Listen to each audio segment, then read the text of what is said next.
மக்கள் ஜெயலலிதாவை அம்மானு உருகி கொண்டாடினது வெறும் பாசத்தால மட்டும்தானா?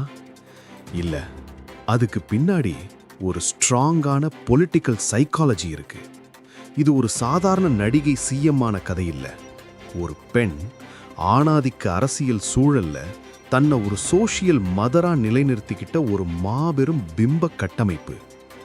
ஆரம்பத்துல அண்ணி அல்லது செல்வின்னு கூப்பிடப்பட்டவர் 90களோட எண்டுல அம்மான்ற பிம்பத்தை நோக்கி பிளான் பண்ணி நகர்ந்தார்.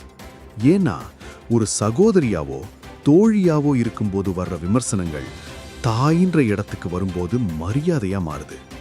தாய் தண்டிப்பாள், ஆனா பாதுகாப்பாள்.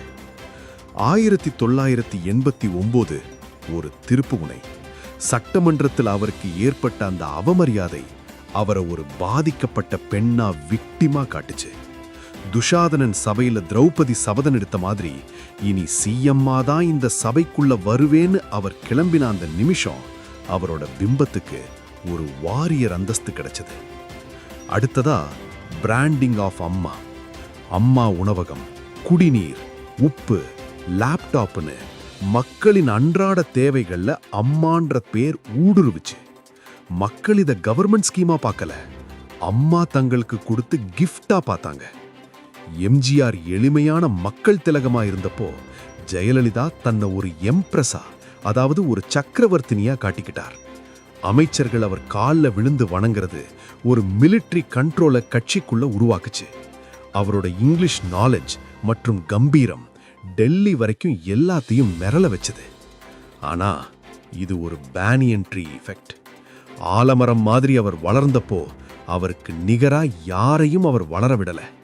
தன்னையும் மக்களையும் ஒரு குறிப்பிட்ட தூரத்திலேயே வச்சிருந்தார். அந்த டிஸ்டன்ஸ் தான் அவருக்கு ஒரு தெய்வீக தன்மையை கொடுத்துச்சு.